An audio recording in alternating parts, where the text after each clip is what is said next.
سلام كمي كأنكم كبراتن كبرانن تخطاتلتنا نلوم زبلنا تحسو حزنا لكم مسينا لنا سناي مكتتال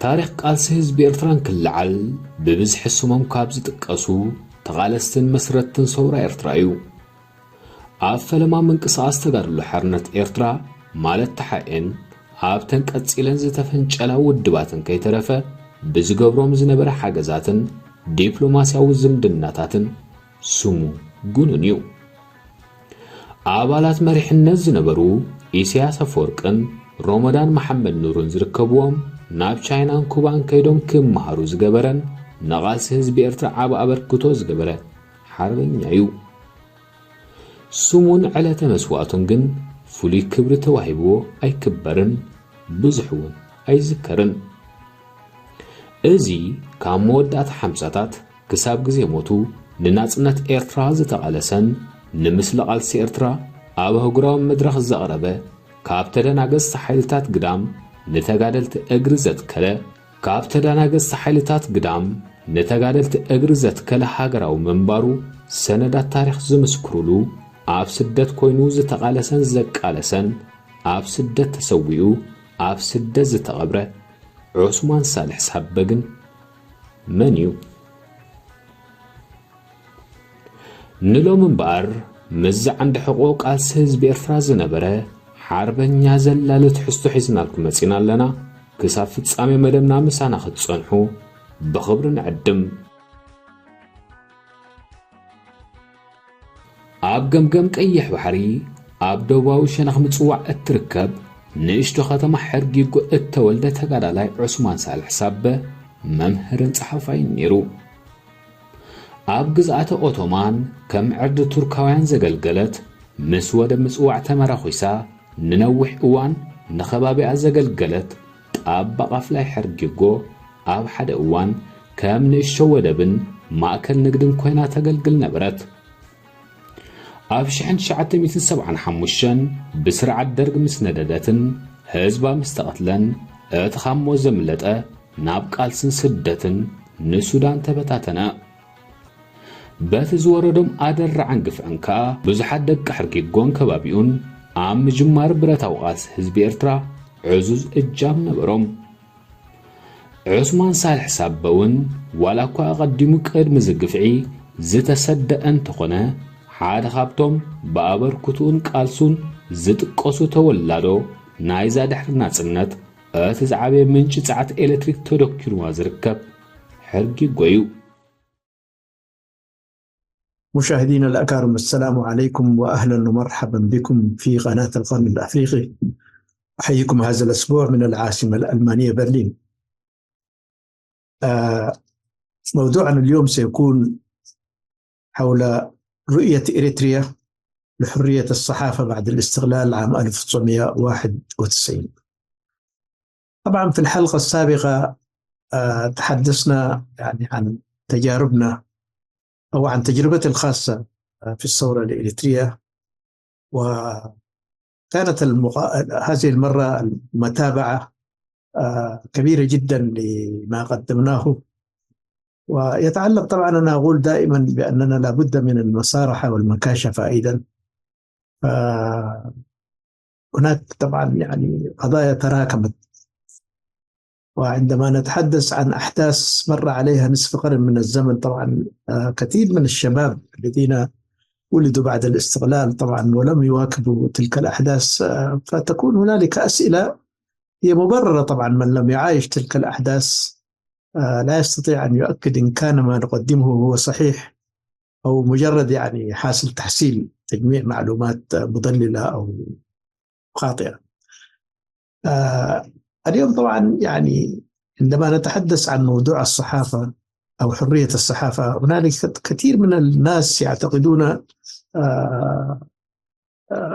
من الإريتريين بالذات إن التغيير الذي طرأ على الخريطة السياسية وتحديدا في الإعلام أيضا يعني بيرى الكثير من الإريتريين طبعا لم يتغير شيء سواء ما يتعلق بمضمون يعني الصحافة أو القيود التي تخضع لها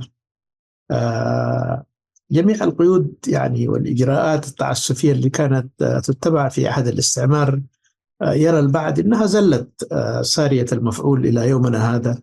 وهذا هو طبعا موضوع يعني عندما نتحدث الآن عن حرية الصحافة، البعض يرى أنه طبعا لا حاجة لإريتريا تكون هنالك حرية الصحافة، وهي طبعا يربط حرية الصحافة بالمهاترات والخلافات بين الإريتريين طبعا. لأنه من حيث المبدأ طبعا يعني هنالك تنظيمات. أنا دائما لا أعمم الموضوع عندما نتحدث حول قضايا يعني ما تعانيه الصحافة في إريتريا، بدءا من مرحلة النضال يعني في جبهة التحرير الإريتري. طبعا الناس يعني عملية الإعلام لم يكن هناك التفكير حتى مثلا يعني يكون لنا جهاز إعلام قوي، إنما الناس كلها كانت مشغولة في الدفاع عن النفس، في تحرير طبعا يعني الأراضي الإريترية التي كانت تستعمرها إثيوبيا. وفي ستينيات القرن الماضي كما يعتقد البعض، ليست الأمور لم تكن سهلة كما يتصور البعض. كانت هناك مواجهات طبعا يعني ضد أكثر من جيش. الجيش الرسمي كان يطلق عليه جيش الطرسراويت الإثيوبي، وبعدها طبعا يعني إثيوبيا قادت عقول الناس من رواسب ما تبقى من حزب الوحدة مع إثيوبيا الأندنت وما إلى ذلك. كانت هناك ناس تميل بأنه البقاء مع إثيوبيا لنعرات يعني لمعلومات مضللة وخاطئة كانت تروج لها إثيوبيا. كان يعتقد أنه بقاء إريتريا مع إثيوبيا أو جزء من إثيوبيا هو أسلم لفئة معينة من المجتمع الإريتري بالذات. تحديدا كان التركيز على سكان المرتفعات وتشيطنة الثورة، ويقال أنها ثورة عربية وثورة يعني مدفوعة الثمن. هنالك يريد تعريب إريتريا أو منطقة القرن الأفريقي، أو يعني أسلمت المنطقة بصفة عامة كما كان يصفها الإعلام الإثيوبي. إذن تربت هذه العقدة ونمت طبعا مع التنظيمات اللي أتت في بداية السبعينيات القرن الماضي، بعدها يعني معلن وبعدها سري، وأحزاب سرية أيضا تم تكوينها في مرحلة النضال. كل هذا طبعا كان يحتاج إلى تناوله، ويعني إذا كما يقول يعني الرأي والرأي الآخر لم يكن موجود هنا، كانت كل الأفكار تفرد بالقوة في الساحة الإريترية. فأنا أعتقد الآن طبعا اليوم في مدخل يعني بعد المواقع أو وسائل التواصل الاجتماعي الإريتري مشكورة طبعا يتناولون القضايا من وجهة نظرهم طبعا، وبعدها طبعا تكون يعني غير موثقة. لكن بعد الإريتريين طبعا يعني أفتكر هم طبعا لا يهتمون كثيرا بالانتماءات القبلية أو الدينية، إنما خطهم الإعلامي هو طبعا يعني أصفه بأنه هو تنوير الناس بالحقائق، وليست طبعا يعني من أجل الانتقام أو فرض نظرية معينة أو تأييد نظرية معينة أو ضدها، لا بالعكس.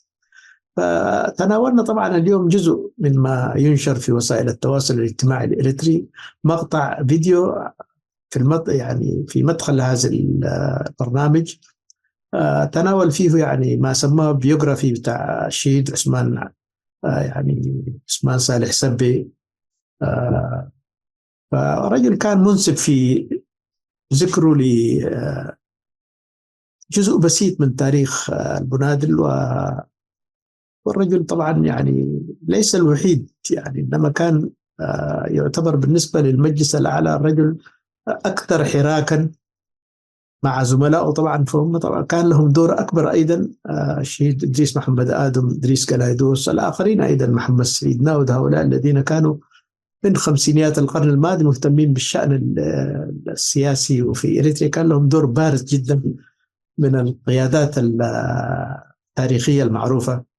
فلفت انتباهي في تقديم يعني هذا الرجل، يعني يقول هؤلاء الذين أسسوا الثورة وكان لهم دور كبير جدا في فتح آفاق. يعني الآن نتحدث نحن في السنوات الأخيرة زيارات الرئيس للصين، من الذي فتح الأبواب؟ حتى مثلا في ستينيات القرن الماضي يعني الرئيس سياسة فور كان عضو ضمن الدورة العسكرية اللي أو يعني السياسية اللي ذهبت إلى الصين، هذا طبعا عن طريق علاقات الشهيد عثمان صبي وطاقم السياسي اللي كان يعمل، هم الذين فتحوا الاتصال مع الاتحاد السوفيتي، مع كثير من الدول العربية وأيضا مع روسيا. كانت هناك محاولات جادة جدا، وكان رجل بكل المقاييس يعني سياسي من الطراز يعني اللي يشار له بالبنان. لكن حاصل تحصيل الآن يعني ندخل في موضوعنا في الحلقة الثانية هذه من برنامج اليوم. ماذا حدث؟ لماذا يعني الرجل يعني قدم ما يستطيع كبشر، وكان طبعا كان له دور أيضا دور كبير جدا في بعد الخلافات اللي حصلت داخل جبهة التحرير في الثورة الإريترية في عهد القيادة العامة. يعني اختلفوا طبعا مع الآخرين، إنما قال يعني هنالك طبعا أخطاء، ولو استمرت ولو سكتنا على هذه الأخطاء أن الثورة معرضة للفشل. لذلك أخذ مبادرة بتأسيس برضو قوات التحرير الشعبية، يعني بمساعدة المناضلين القدامى طبعا اللي كانوا أسست يعني بكل جهود بعلاقات الشهيد عثمان صبي قوات التحرير الشعبية. طبعا هنالك حصل الفواصل اللي حصلت، أو في داخل قوات التحرير الشعبية ظهرت مجموعة لها رأي مخالف جدا، وكانت لها طبعا يعني لم يكونوا يظهروا في الصورة، إنما طبعا استفادوا من هذه يعني الاختلاف الذي حصل داخل جبهة التحرير الإريترية بين المناضلين، وهم نأوا بنفسهم طبعا في هذه الخلافات. لم يكون يعني لا الرئيس إسياس أفورقي لم يكون طرف أيضا، وحضورهم في مؤتمر أدوبة كان يعني أفراد يعني عددهم بالأصابع، يعني 5 أو 6 أشخاص، يعني بما فيهم إسياس أفورقي شاركوا في المؤتمر. فأنا طبعا عندما أرى الآن برامج يعني بعد المقابلات أجراها المناضل مسفون حقوس، ويذكر أنه هو كان جزء يعني أو حضور في مؤتمر أدوبحة، يعني أذكر أنا كان حضور لكن ما كان لهم دور، يعني كان بالعكس يعني رغم يعني حداثة سننا في تلك الفترة، إنما يعني الإصرار كان من جانب يعني فريق الوحدة الثلاثية برئاسة المناضل محمد علي عمرو. حتى في الانتخابات يعني عدد الأخوة من المرتفعات نسميهم والأخوة المسيحيين يعني كده كان عددهم 6 أشخاص يعني شاركوا في مسفون حقوس وسياسة فورقي وأبرة ومع الشنبائي وآخرين أيضا من المنطقة الثانية برضو شخصين أو 3 شاركوا. لكن الإصرار كان يعني التفكير الأساسي، يعني كان هنالك دفع حتى تتخلى من كودتك. نحن طبعا عندما يعني قيادة الوحدة الثلاثية ونحن في طريقنا إلى مؤتمر أدوبة، طبعا لما اجتمعنا كوادر، أنا كنت مسؤول الجهاز الصحي، أعتبر من الكوادر في الوحدة الثلاثية، فلذلك الاجتماعات اللي كانت تدور يعني الناس تتشاور في لأنه كان تقرر على أساس أن الوحدة الثلاثية يكون من نسيبها 3 مناطق عسكرية انضمت، نسيبها في الانتخابات في مؤتمر أدوبة حيكون 18. بلغوا يعني القيادة بلغت على أساس حيكون من نسيب الوحدة الثلاثية يعني 18 عضو ضمن 38، 20 من المنطقتين الأولى والثانية. إذا لابد الناس تتشاور يعني في اختيار الكادر المناسب أو القائد المناسب. يعني ففي ضمن الاختيارات طبعا الناس لأذكر هذه الحقيقة والناس تتأذى، يعني الناس يؤله الآن يعني بعد القيادات بما فيهم سياسة فورقي يعني لم يكن في الحسبان أساسا. هو كان بالنسبة لنا أتى من الصين مستجد، ولذلك الناس عندما تشاورت وكل حاجة يعني والقائمة طلعت، أنا لم أكن ضمن القائمة أيضا، إنما الناس سألت سؤال قالوا ما هذا الذي يحدث تحديدا. الشهيد إبراهيم عافا والشهيد أحمد عمر كان أيضا دولة من قوات المارين سليمان الشيخ محمد علي، هؤلاء الناس سألوا هذا يا أخوان ماذا الذي يحصل؟ نحن طبعا بيننا هؤلاء الأخوة يعني عددهم قليل جدا، ونحن كلنا يعني المنطقة الأولى والثانية والثالثة من مناطق طبعا من أكل جزاي ومن سراي وسبحان ومن إقليم البحر الأحمر ودنكالي أيضا معنا. فلا يعقل أنه نحن ننتخب نفسنا في يعني ونترك هؤلاء الناس، يعني هذا بالنسبة يكون مؤشر خطير جدا. فالشهيد إبراهيم عافا قال أنا أتخلى، كان من المنتخبين يعني، قال أنا لا أتنازل أنا لصالح سياسة فور. وآخرين قالوا لأبرة، يعني سليمان محمد علي برضه هم دول الناس يعني من القادة الأوائل اللي أتوا من القاعدة البحرية، أساسا لهم خبرة عسكرية عالية جدا، فتنازلوا في سبيل تقديم، لأن هذا يعني ما يسمى بأنه نحن حرصنا على الوحدة الوطنية وعلى إشراك الآخرين في النضال أيضا وتشجيعهم. هو كان المبرر الناس تنازلوا واختاروا هؤلاء الناس. إذن يعني بعد كل هذا المعاناة طبعا يعني مؤتمر أدوبحة يعني هو مؤتمر النكسة أنا أسميه، خلق فجوة لم يتوقعها أحد في تلك الوقت، لأنه ببراءة وبالناس انتخبت 38 عضو، وفرحنا جدا عشان نتناسى آلام الماضي والخلافات اللي كانت يعني بين قادة المناطق، ونحن لم نكن طرف في تلك الخلافات، إنما أفراد يعني قائد المنطقة الأولى ضد المنطقة الرابعة. هؤلاء الناس كان يعني يعرفوا بعد من بداية الثورة، فلذلك كان فيما بينهم حساسيات، وكل واحد فيهم كان يريد أو يعني هدفه الوحيد أن يبني منطقته، يعني لأن المناطق برضو كان لها سلبياتها، رغم أنه طبعا تجربة الجزائر وانتشار يكون للثورة انتشار في كل الأراضي الإريترية، كان هذا طبعا من حيث المبدأ طبعا هو جيد، لكن خلقت أيضا حساسيات. يعني المنطقة الرابعة يريد يعني أن يقوي المنطقة الرابعة هي البحر الأحمر أيضا، يعني كان يهتم أيضا بالمنطقة، والمنطقة الأولى أيضا يهتم بقاشبركة، أقليم المنطقة الثانية بمنطقة سنحيت يعني، أو مثلا نسميها المناطق هذه الوسطية. فهناك طبعا يعني حاصل تحصيل كل هذه الحساسيات أثرت في الثورة وأوجدت الثغرة. إذن يعني نأتي الآن في الشهيد عثمان سبي. طبعا كثير من المعلومات ضمنتها الجزء الثاني من كتابي ولم ينشر، لأنني طبعا فيها بعض الحاجات بعض القضايا طبعا لم أود يعني في الظروف، يعني بعد الذين أنا ذكرتهم أو يعني الأسماء التي وردت في الكتاب بعدهم استشهد وبعدهم موجودين في السجون الآن موقوفين. فليس من الأدب ومن الأخلاق الآن نتناول أشخاص لا يستطيعوا أن يردوا أو يصحوا إن كان ما كتبت في هذا الكتاب وما تناولت في هذا الكتاب إن كان صحيح، لا ما عندنا الفرصة يعني. فلذلك حتى لا نخلق الحساسيات وننكأ الجراح أجلت إلى مرحلة، لكن لا بأس أنه نحن نذكر فقرات من هذا بعد انفضاد يعني مؤتمر أدوبحة وانتخاب القيادة العامة من 38 عضو.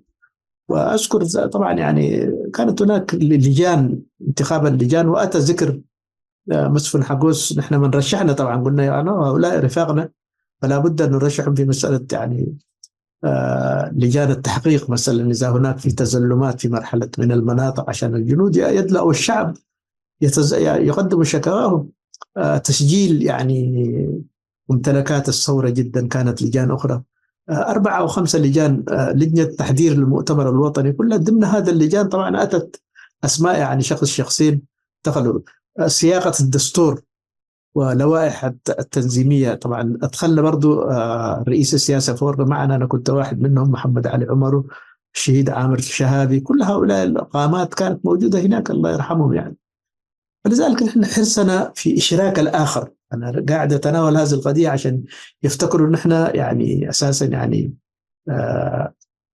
لم نقدم شيء، لكن عندما أتت يعني هذه الخلافات، وطبعا كثيرين من القادة الكبار أيضا رحمة الله عليهم بما هم الشهيد عبد الله إدريس، وما كان يعني الخلاف كان يعني ليس في نعرات قبلية أو طائفية كما يصور البحث، إنما كانت خلافات يعني لهم رأي مخالف لرأي الآخرين أيضا. من بين تلك الآراء يعني هم كانوا عندهم حساسية تمثيل الشهيد عثمان سبي للثورة الإريترية، والآخرين طبعا هم كانوا يعني يرأس المجلس الأعلى كان الشهيد إدريس محمد آدم، لكن يروا أن حركة هذا الرجل وكأنه يعني مسيطر وماسك كل الفروع والمكاتب يسيطر عليه، فلذلك لابد من تحييده وتسلم السلطات منه، بحيث أنه مثلا القيادة العامة كان لها وجهة نظر أن هم الأولى بأنه يتحدث باسم المناضلين والثوار، وسبي طبعا يعني هو مجرد قاعد يتحدث باسم الثورة والثوار، فأرادوا عزله. فنحن طبعا قلنا هنالك في بند ضمن مقررات مؤتمر أدوبحة، البند هذا ينص على أساس عقد مؤتمر وطني ودعوة كل الذين لم يشاركوا في مؤتمر أدوبحة، لهم طبعا من أعضاء مجلس الأعلى والقيادة الثورية في كسلة، وأيضا رؤساء الجاليات فروع الثورة الإريترية. طبعا كان عندها الجبهة منتشرة يعني تحديدا في دول الشرق الأوسط، في الخليج كان لها مكاتب وكان لها حضور أيضا. فلذلك طبعا هم قلنا له يعني هذا خرق لمقررات. نحن طبعا القيادة العامة المؤقتة، وحددوا التوقيت أيضا سنة واحدة من مؤتمر أدوبحة إلى عام يعني 1970 يعقد المؤتمر الوطني، والشهيد عبد الله ديغور يعني كان يرأس اللجنة التحضيرية. يعني هذا كله تقرر، وطبعا تعليمات صدرت على أساس يعني يبدأوا بالتحضير المؤتمر الوطني، لأن المؤتمر الوطني يعني نقول حيكون عام طالما اتحدت المناطق العسكرية. الجانب العسكري طبعا يعني انتهت، يعني كان الحديث في انه خلط الجنود مع بعضهم البعض، قيادة موحدة. إذن هذا يخالف طبعا. يعني بعد كده كانت بعد التقولات يعني على أساس أنه نحن لا نريد المساعدات أن تأتي عن طريق الشهيد سبي ما إلى ذلك. في تلك الفترة رغم كل الحساسيات نحن أيضا لا أريد أن أسمي الأسماء لأسباب طبعا أنا ذكرتها، بعد الناس الآن يعني موجودين في السجون، إن كانوا أحياء ربنا يفك أسرهم، وإن كانوا يعني استشهدوا في السجون. هذا طبعا كل شيء وارد في هذه المرحلة التي نعيش فيها. فالرأي كان طبعا أنه نحن من يعني ممثلين للوحدة الثلاثية تم انتخابنا يعني حوالي 7 أشخاص. فلذلك طبعا عندما تم اختيارنا كان رأي يقول أنه نحن يعني نجمد نشاطنا داخل القيادة ولا نتخذ أي قرارات، يعني اللي شل يعني أو يعني دورنا يكون مراقب، دور المراقب لا أكثر ولا أقل، حتى لا نكون شركاء فيما تريد القيادة العامة الذهاب إليه، لأن حتى لا ندخل في مهاترات في أشياء لا تعنينا. فإذا أنا اعترضت على هذا الموضوع، وهذا طبعا يعني ما ذكرته في الكتاب. فهناك طبعا لا نريد أيضا أن نذكر الأسماء الآن، إن تم تحرير خطاب للشهيد عثمان صالح سبي من أحد الأخوة من الوحدة الثلاثية، إذا لا أريد أن أذكر اسمه. فهو يحس يقول إلى أن نرى ما يحدث هناك في قرارات وانحراف وتغيير خط، عدم الالتزام بمقررات مؤتمر أدوبحة، فلذلك علينا نتريث وإيقاف أي مساعدة الآن إلى أن نرى ما سيحصل. فأنا بالعكس كتبت قلت لهم إنه يعني عدم تقديم مساعدات للقيادة العامة الآن سيؤثر. نحن كنا في مرحلة مقبلين على خلط الجنود المناطق الخمسة. فأنا ناشدت يعني كعضو للقيادة العامة عندما سمعت أخذت طبعا يعني كتبت خطاب وناشدت قلت له عدم يعني الآن في طريقة يعني مستعجلة بحاجة إلى دعم يساعد القيادة العامة في إتمام، إلا لم يجدوا المساعدات يعني خلط الجنود يعني حيتعطل. فلذلك كان مشكورا، يعني هو كما بلغنا، وأنا هذا الكلام سمعته أيضا بعد الاستقلال ودخولي إلى إريتريا في 2001. كان المرحوم أبو القاسم حاج حمد في زيارة لأسمرة، فأمام حضور أيضا، وهذا اللي يعني بعدهم استشهد من الذين كانوا شاركوا سانغور والشهيد الأمين محمد سعيد، زرنا نزوره في الفندق، فذكر هذه الحادثة. كان معنا الشهيد أحمد بادورة أيضا في نفس الفندق، فأتت في الذكرى يعني قال أنه يعني قبل الاعتقال وصل خطابين عند الشهيد سبي، وجمع يعني طاقم المكتب السياسي، وكان محمد الشهيد محمد أبو القاسم قال حاضر في هذا الاجتماع، شهيد عمر البرج، الآخرين محمد علي فعرورة، كلهم طبعا طاقم المكتب شاركوا في هذا، وكان الشهيد عمر البرج أيضا حاضر. فقال سبي في هذا الاجتماع قرأ الرسالتين، لا أريد أن أقول من الذي كتب الرسالة الثانية لأسباب يعني طبعا ذكرتها سابقا. فهو يعني برج قال يعني هذا على ما نقله لنا الشهيد أبو القاسم محمد أبو القاسم، قال هذا طبعا عين العقل. الآن نحن لو وقفنا المساعدات قاعدين نصعد، هم قالوا كلام، لكن لحد أن نرى كيف ينفذ هذا الكلام الذي يعني إغالة المجلس الأعلى ومش عارف إغلاق المكاتب وتسلم المكاتب، كل هذا نظري، إلى أن نرى هذا الكلام صحيح ما كتبه حمدان، علينا الالتزام. وبعدها مباشرة أيضا ليس نظري هذا الكلام، ما أقول أنا ما عايشته وأنا مسؤول من كلامي. فأيضا مباشرة بعدها أجت إشارة من السودان طلب حضوري هناك لتسلم الأمانة. الأمانة معناها المبلغ المخصص للخلط اللي هو 25,000 جنيه سوداني، حملها المناضل سليم كلزي، والتقينا أيضا بحضور الشهيد محمد سعيد ناود أيضا وسلمنا هذا المبلغ. وأيضا عندما استلمت هذا المبلغ يعني من برسودان، أخذنا الطائرة من الخرطوم لبرسودان طائرة، وبعدها يعني كانوا الأخوة مناضل أبو علي وآخرين من الذين رافقوني إلى السودان، يعني قطعنا المسافة في مسافة 5 يوم من كسلة، من برسودان إلى منطقة أدوبة عن طريق توكر ومرافيت إلى ذلك. وصلنا هناك وسلمنا المبلغ، وسلمت شخصيا يدا مع رسالة من الشهيد عثمان صالح سبي للشهيد محمد أحمد عبد، الذي هو الرجل هذه المساعدة يعني أنا بمبادرة مني طلبتها منه، وهو هذا يعني سلمنا هذا المبلغ. بعدها بعد ما استلمنا المبلغ هو شكرني ومشى، قال أنا عندي شوية لقاء مع بعض أعضاء القيادة فأنزوى.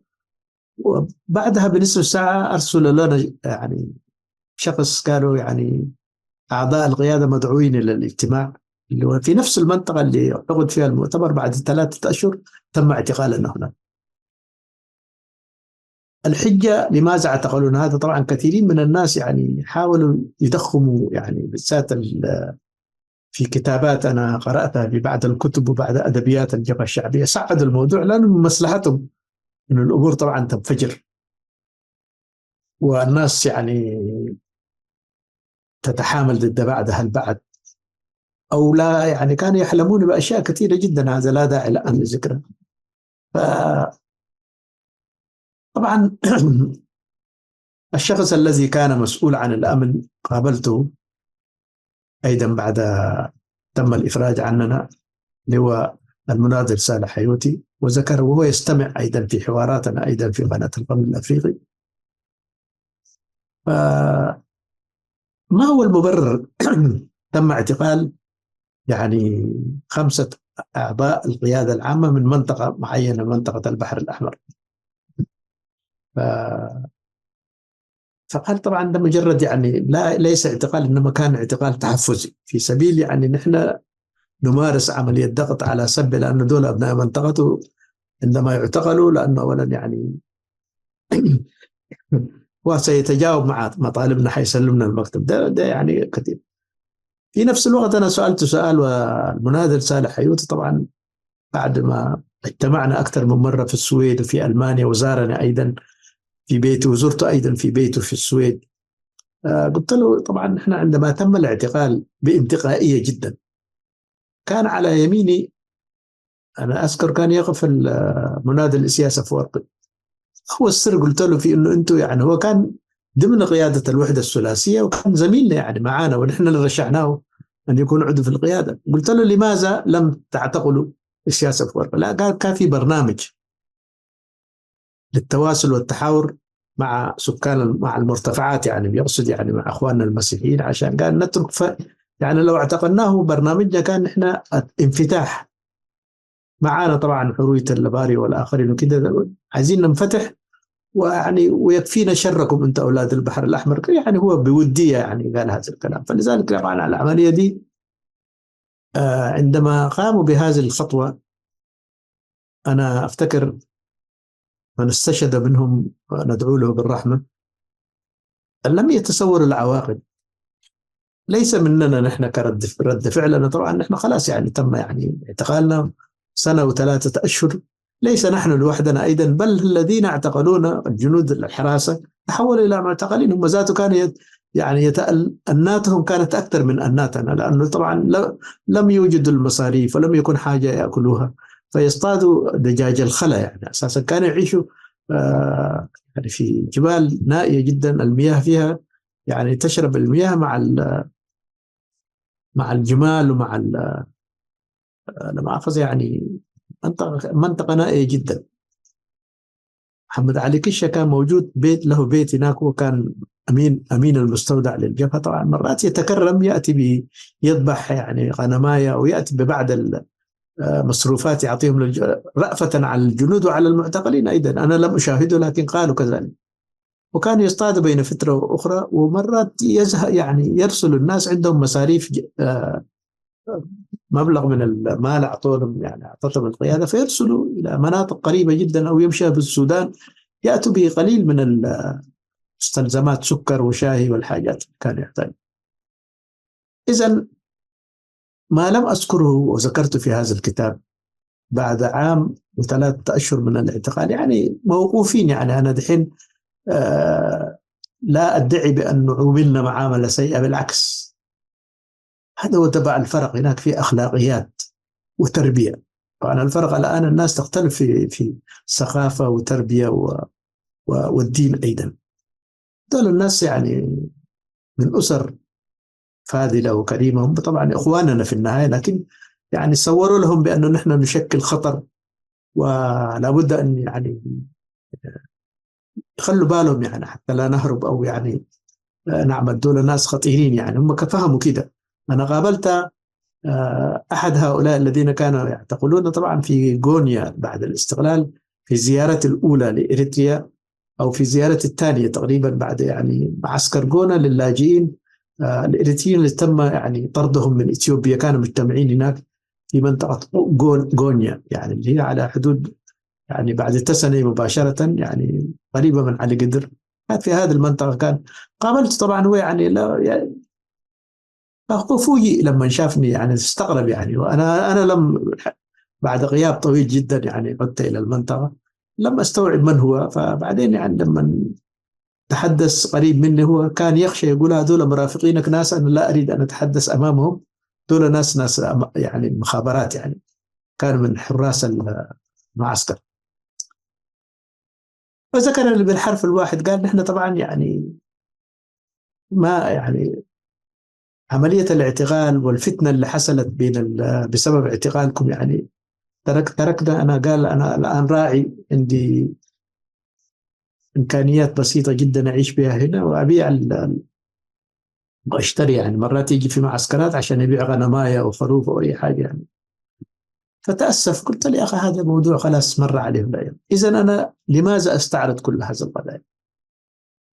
إذا الآن كانت الخطة، وبعدين حصل أيضا بعد الانفصال جزء من الذين لم أكن يعني حاضر، جزء الذين كانوا يعني من الوحدة الثلاثية الذي لم يعترف بها رسميا في مؤتمرات دوبا، إنما طبعا يعني قالوا نحن يعني نتعامل معكم كمناطق عسكرية جدا بس.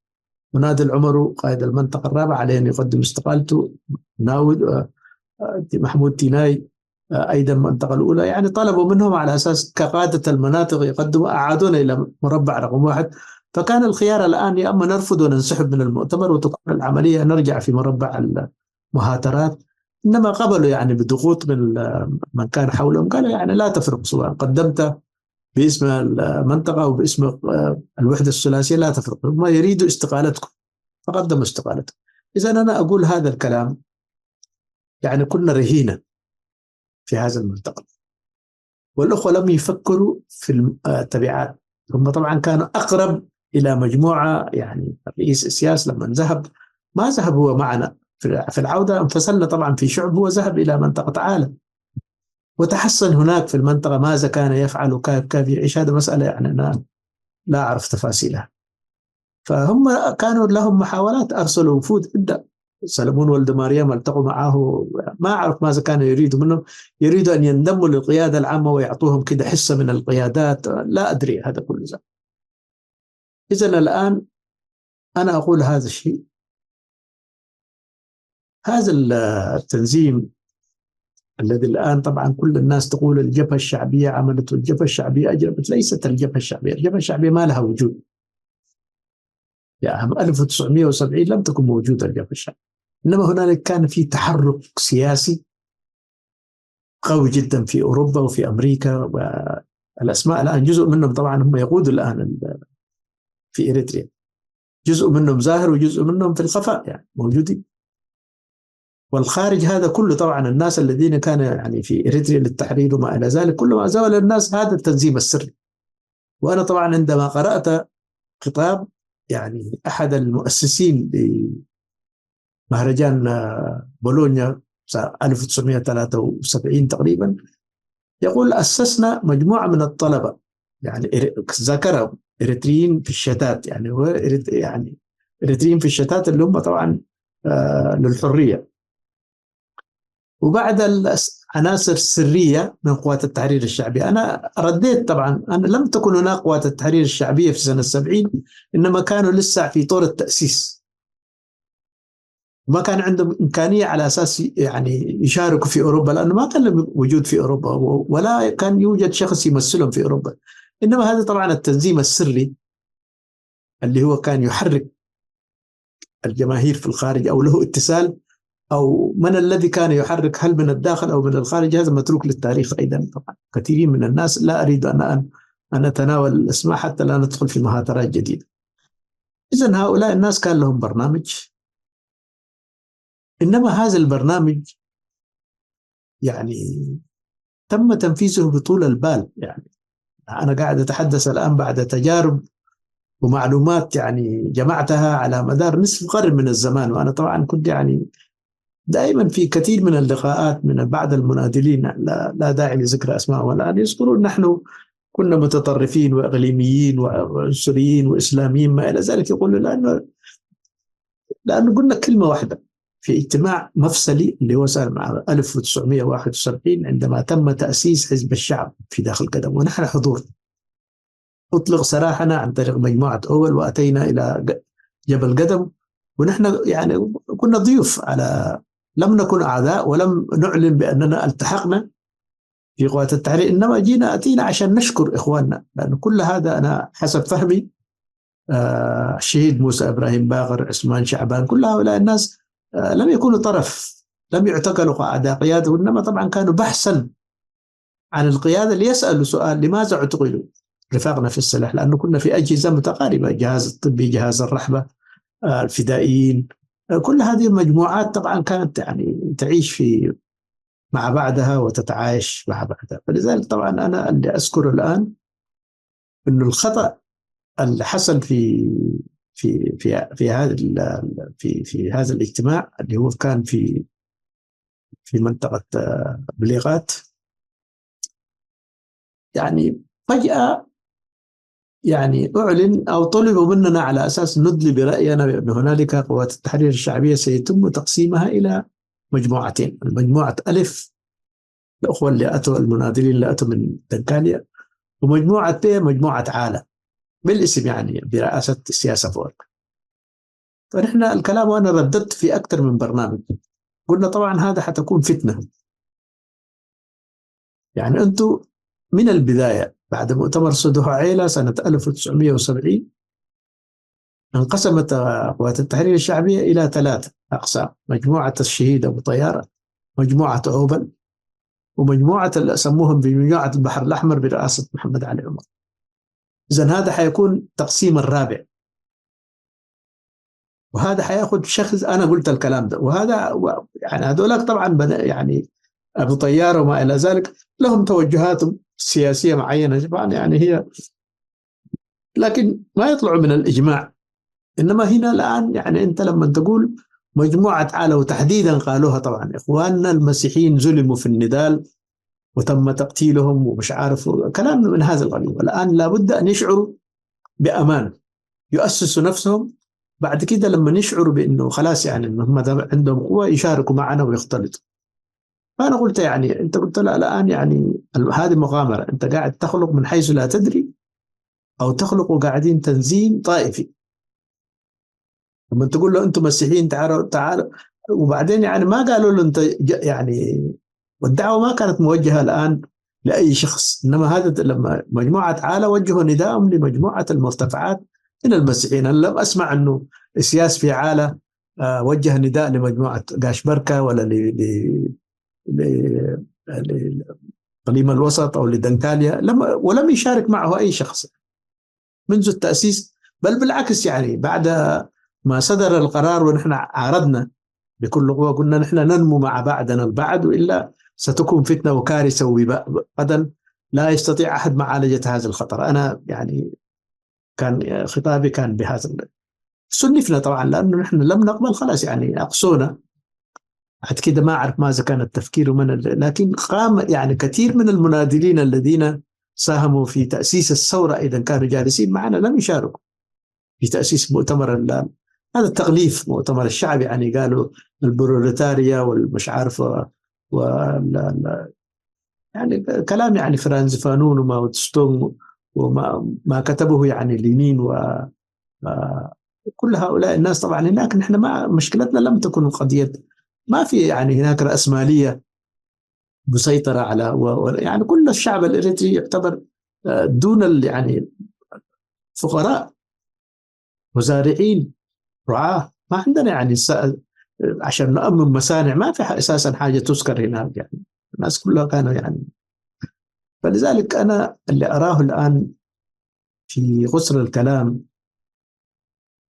إنه طبعا سنة 1972 بدأت تحرشات. أنا طبعا يعني هذا تزامن أنا وجودي في بيروت للعلاج طبعا تساقط الشعر، وكانت عندنا يعني معاناة كثيرة جدا، الملاريا ومصابين من أكثر.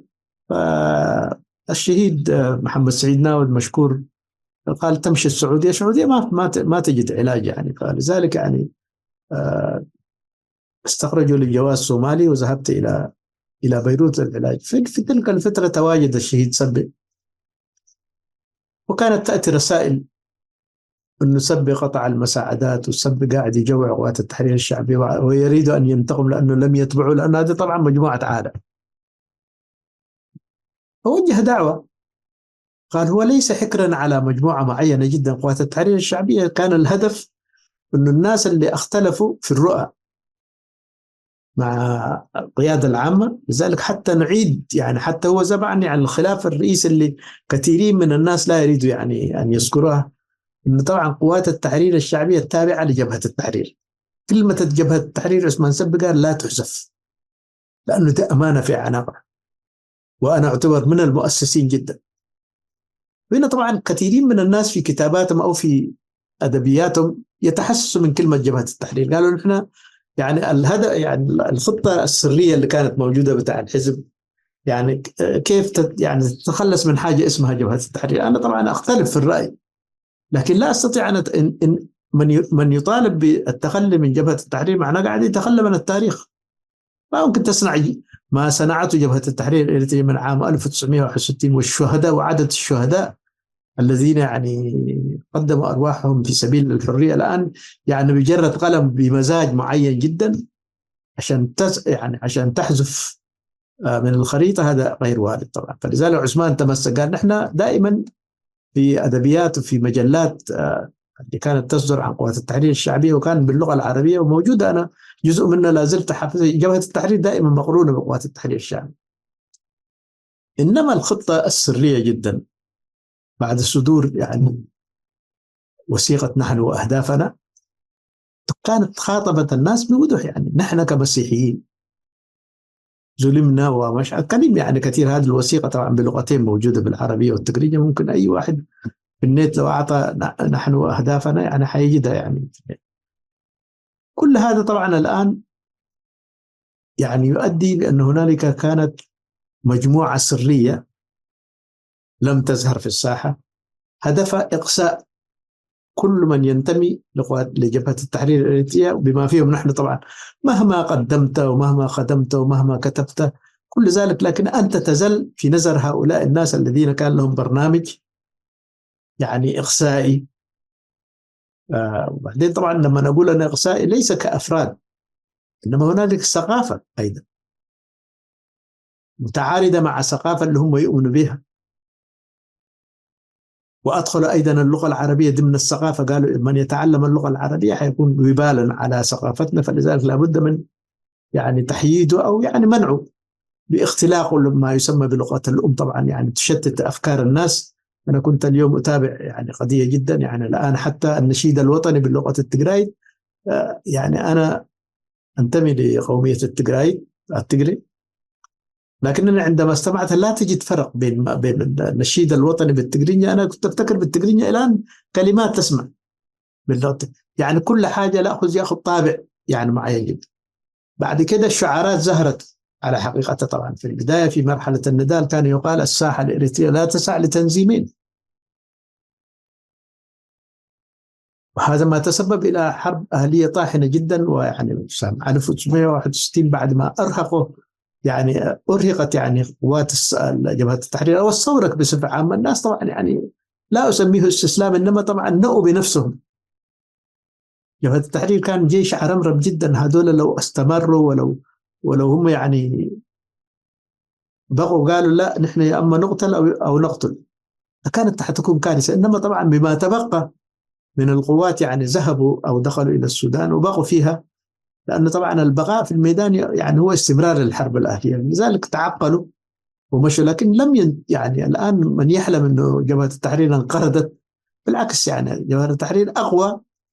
ما ينقصه هو طبعا يعني حمل السلاح، لكن الآن أبنائهم تعلموا وأحفادهم تعلموا. اليوم تجد في كل يعني خريجي الجامعات بالمئات. هناك يعني النضال الآن تغير.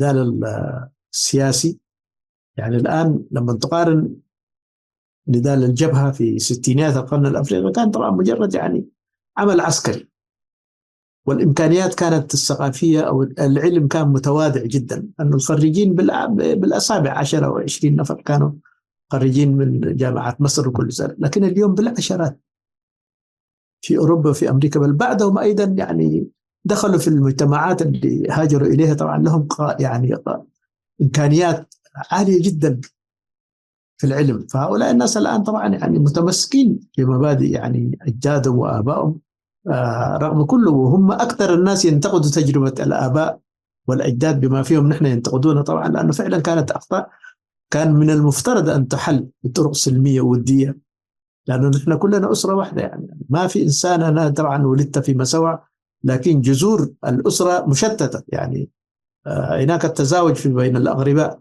يعني تجد بيت مهري، بيت الناتي، بيت يعني بيت هندي، بيت كل هذول الناس، بيت حامدوي، بيت يعني الناس يعني هذه الأسر الآن تجدها في نقفة، تجدها في كرن، تجدها في الوسط، تجدها أيضا في مرتفعات إريتريا، كلها موجودة منتشرة، ما في إنسان يعني مقطوع من الشجرة.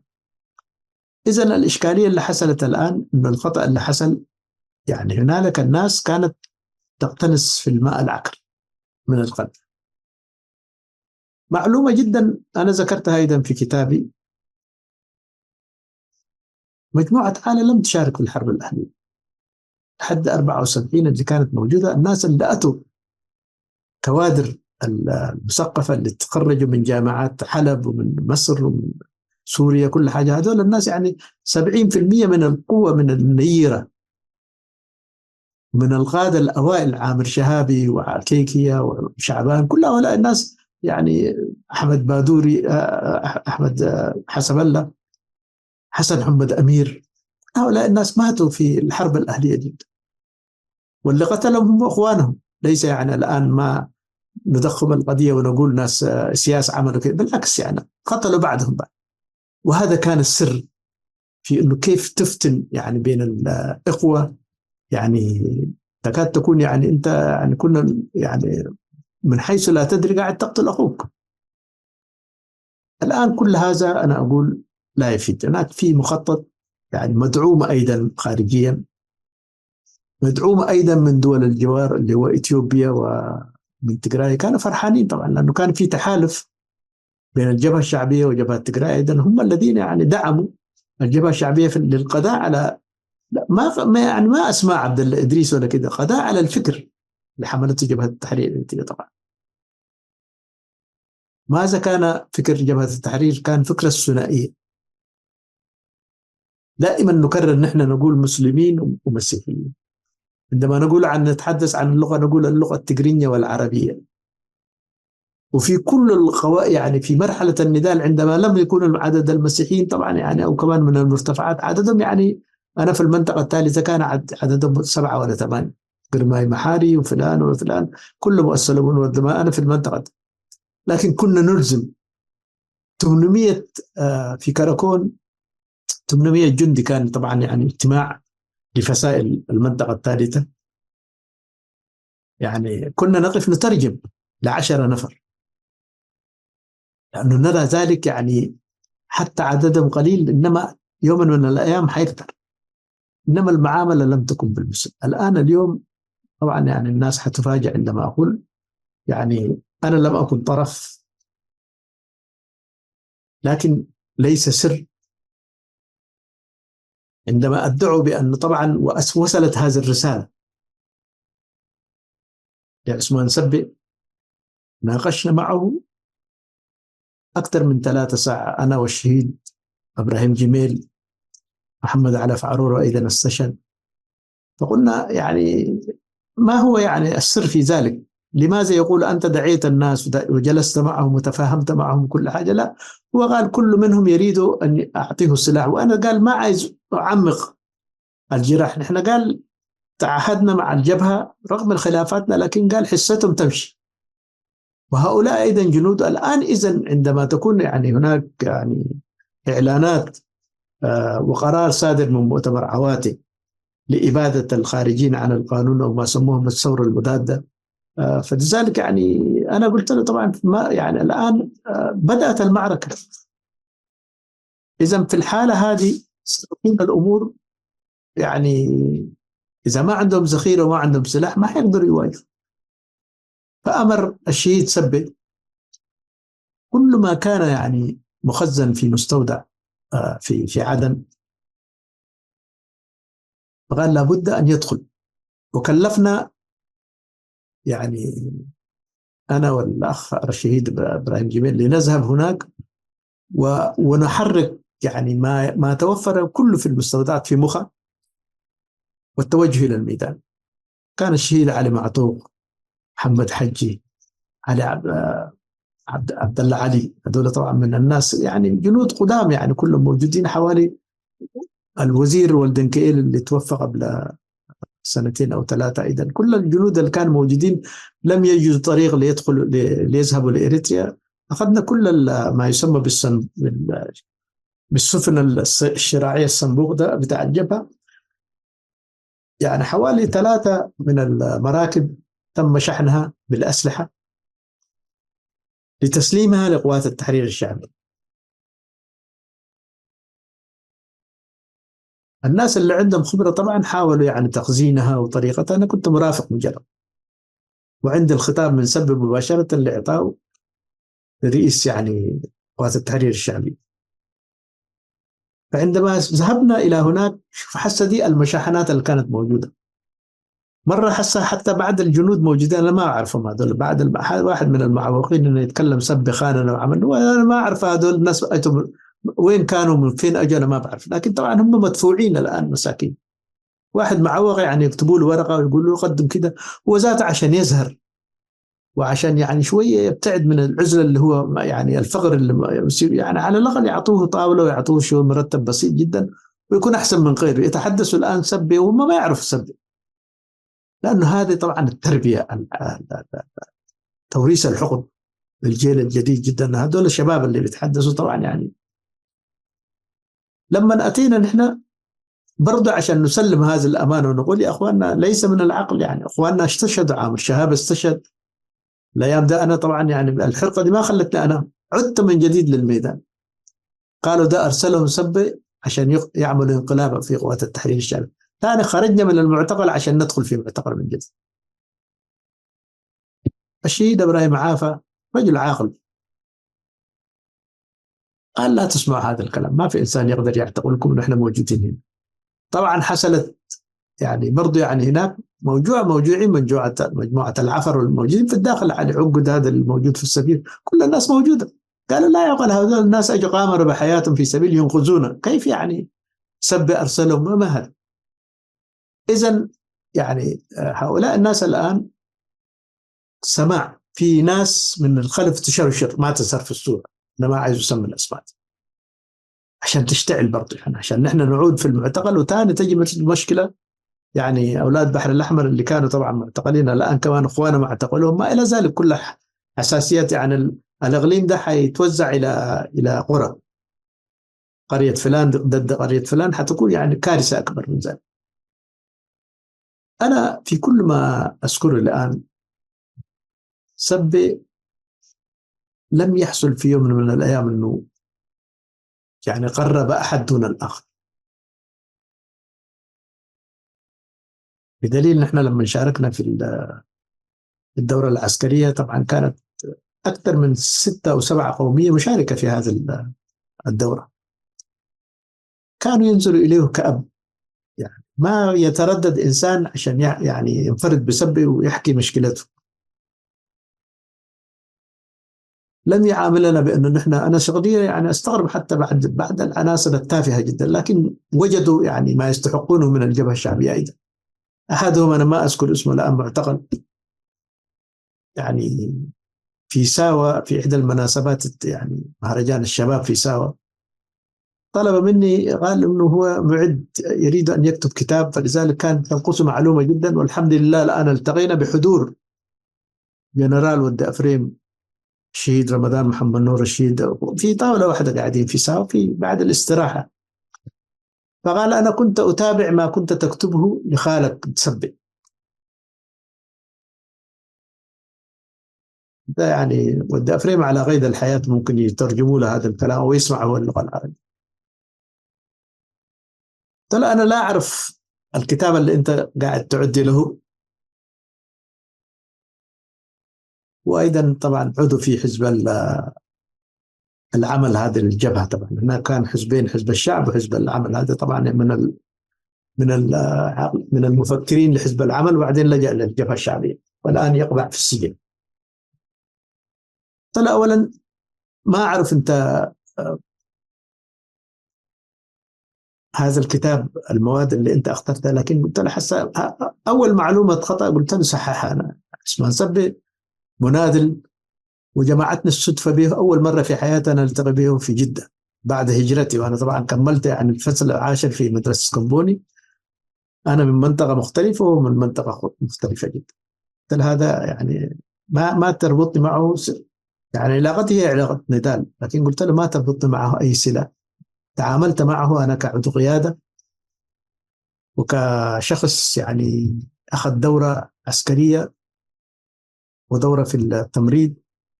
في تلك الفترة هو كان موجود، نلتقي يعني مع الآخرين أيضا ليس معه. قصدي قال أنا معلوماتي تقول، قلت له هذه هي المعلومة، أنت قلت له عندك مش هذه المعلومة، قلت له عندك 20 أو 30 معلومة خاطئة جدا.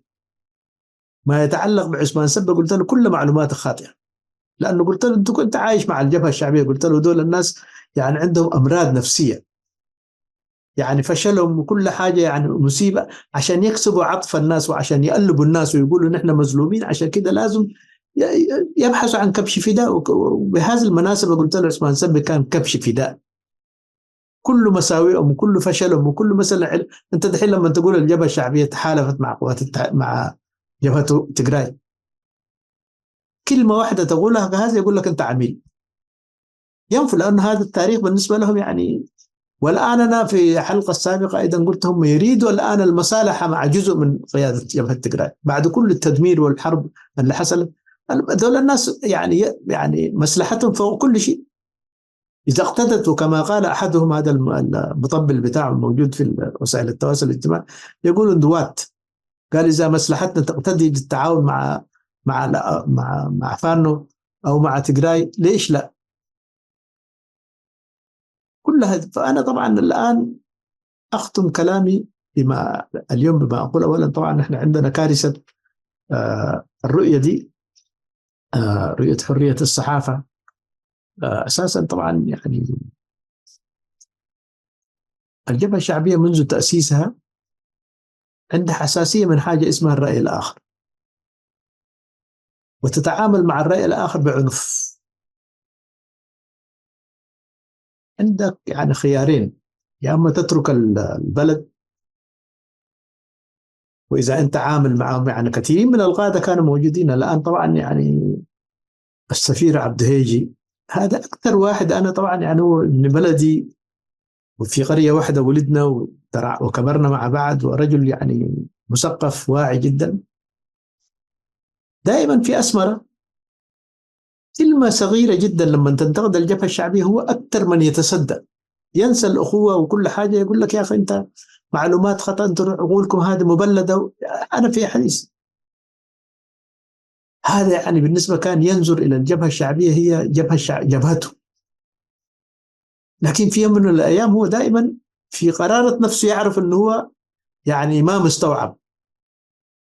بعدين طبعا من أصعب ما شاهدته وعايشت، كثيرين من الناس ما يعرفوا الجبهة الشعبية. أنا عشت طبعا في داخل الجبهة الشعبية كدبلوماسي وكممثل ومسؤول في السفارة.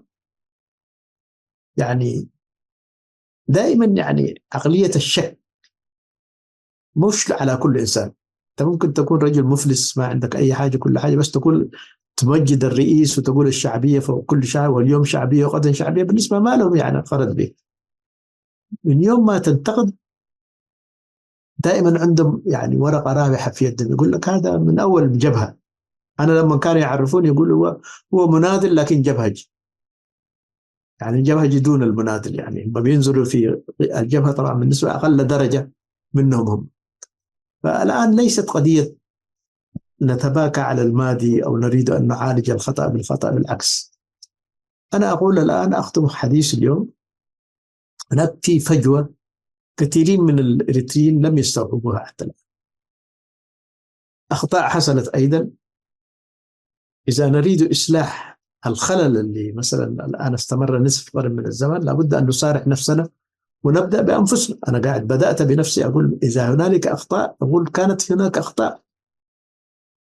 أنا طبعا كصحفي أقول طبعا تقصيري في تقديم المعلومات يعني ليس جبنا، هذا أعتبره خطأ ارتكبته طبعا، لأن أنا هذه المعلومات اللي قاعد أشرحها الآن كان من المفترض أترك الوظيفة مبكرا، لأن أنا كنت فعلا معامل من يعني مش هنا في داخل إريتريا. واحد طبعا يعني موظف عادي ما عنده أي يعني، تم توزيع. أنا من الناس أنا وظفتهم مكتب الإعلام، هذا يرى نفسه يقول لك أنا من الورود الحمر بتاع مهرجانة بولونيا، ما مش الميدان. حتى هم ذاته وظيفة هذا الشخص أعلى من وظيفتك أنت حتى لو تكون سفير، لأنه ده تربى في الرقص وفي المش عارف، هذا خلاص هو بالنسبة لهم أقرب إليهم. فالآن طبعا من الإشكالية اللي نحن نعاني منها إنه طبعا كثيرين من الناس بالذات من جيلنا، نحن جيل جبهة التحرير الإريترية، لا يريد أن يعترف بالأخطاء اللي حصلت. أشرت في الحلقة السابقة أيضا من الأخطاء القاتلة جدا. كل الوقت كان يقول أن الجبهة الشعبية تحالفت مع جبهة ويانا تجراي لتدمير الجبهة، وهذا حصل فعلا. الجبهة الشعبية لم تحارب الجبهة لوحدها، إنما كانوا قوتين مشتركتين دربتهم الجبهة الشعبية وقوتهم مسلحة في سبيل الاستعانة بهم في ضرب الجبهة. أنا لم أكن طرف في الحرب الأهلية اللي حصلت بين قوات التحرير والجبهة دي في الثمانينات، أنا كنت تركت الساحة. كيف يقبل العقل نفس الناس الذين كانوا يروجوا ل20 سنة أن الجبهة ويان تجراي تآمرت أو يعني انضمت للجبهة الشعبية وقتلت الجبهة، أو يعني هي اللي تسببت في إدخال الجبهة للسودان، الآن تمشي لها في عقر دارها وتطلب منها المساعدة عشان هي اختلفت مع الجبهة الشعبية. أنا طبعا هذا من غير المنطق، لذلك إذا في مراجعات لابد أن تكون مراجعات في هذا الاتجاه، كان خطأ. وأنا يعني لم أعتدي وأحتقر الناس، بالعكس هذول الناس يعني مناذلين أقحاح. وأنا يعني كثير من الناس لا يعرف طبعا يعني عبد الله إدريس ما كان يربطنا به بصرف النظر عن خلافاتنا السياسية. يعني هذا طبعا أنا كثيرين من الناس الآن ينزعجوا لما تقول هذا الحقيقة. حادثتين أنا أذكرها لأنه نحن طبعا جيلنا جيل متسامح، وعاتبت كثيرين من الذين ينتمون لجبهة التحرير التي في حادثة واحدة، اللي هو عبد الله إدريس. عندما عقدنا مؤتمر يعني ندوة صوت إريتريا في الخرطوم عام 1997، أرسل شخص من التنظيم نفسه معتذر، قال هو شوية متوعك لم يستطيع المشاركة، لكن أرسل من قادة التنظيم جبهة التحرير للاشتراك في ندوة صوت إريتريا. هذا واحدة. أنا أخذت طبعا هذا بالنسبة يعني تكريم، لأنه كان الشهيد عمر البرج يعني لا حتى لو يقدروا عشان قدروا لعمر البرج وشاركوا كلهم. الشهيد حامد تركي، أبو البراء ده مسؤول في حركة الجهاد الإسلامي، كثيرين كل القادة يعني لا يعني أسد من جبهة التحرير التي ممثل طبعا يعني الجبهة، كل هؤلاء شاركوا في هذا المؤتمر احتراما وتقديرا لعمنا الشهيد عمر البرج. حادثة أنا لم أذكرها إلا كنت ذكرتها جزء منها عشان بعض الناس عندهم أمراض نفسية لا زال يفتكروا أن هم أقرب على عبد الله إدريس أكثر مننا. عبد الله إدريس رحمة الله عليه يعني الشهيد عبد الله إدريس لما أتى إلى ألمانيا وكان ساكن في منطقة قريبة من هامبورغ في منزل المهندس إدريس دافي،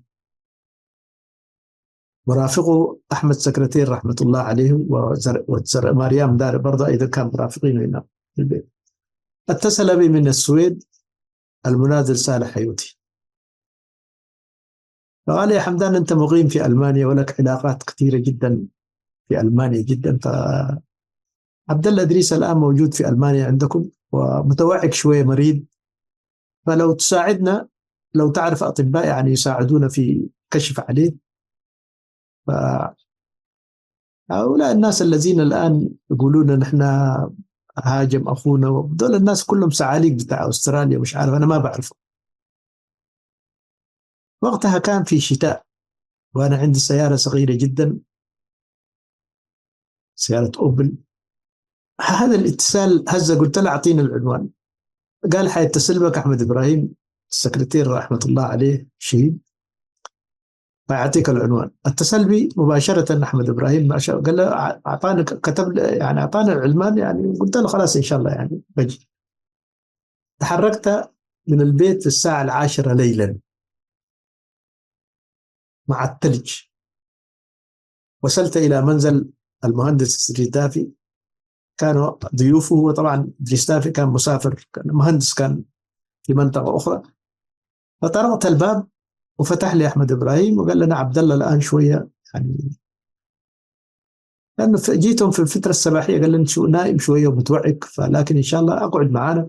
عملنا شاي وبدأنا يعني، عبد الله كان عضو القيادة معانا أحمد إبراهيم، جلسنا مع بعض في الصالون، أجانا زر مريم هذا وكل عبد الله إدريس طلع.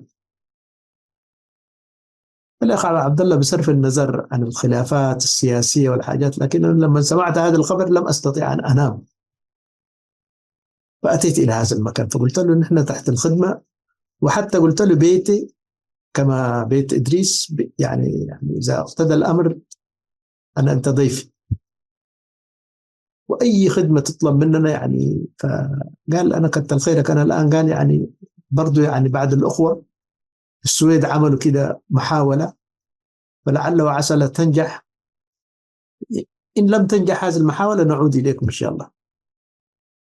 إذا قلت له أنا أساهم فيما تيسر في سبيل المواصلات وكل حاجة. أنا لا أريد أن أقول يعني هذا عيب. فقال لزملائه أريد أن أجلس مع حمدان بانفراد،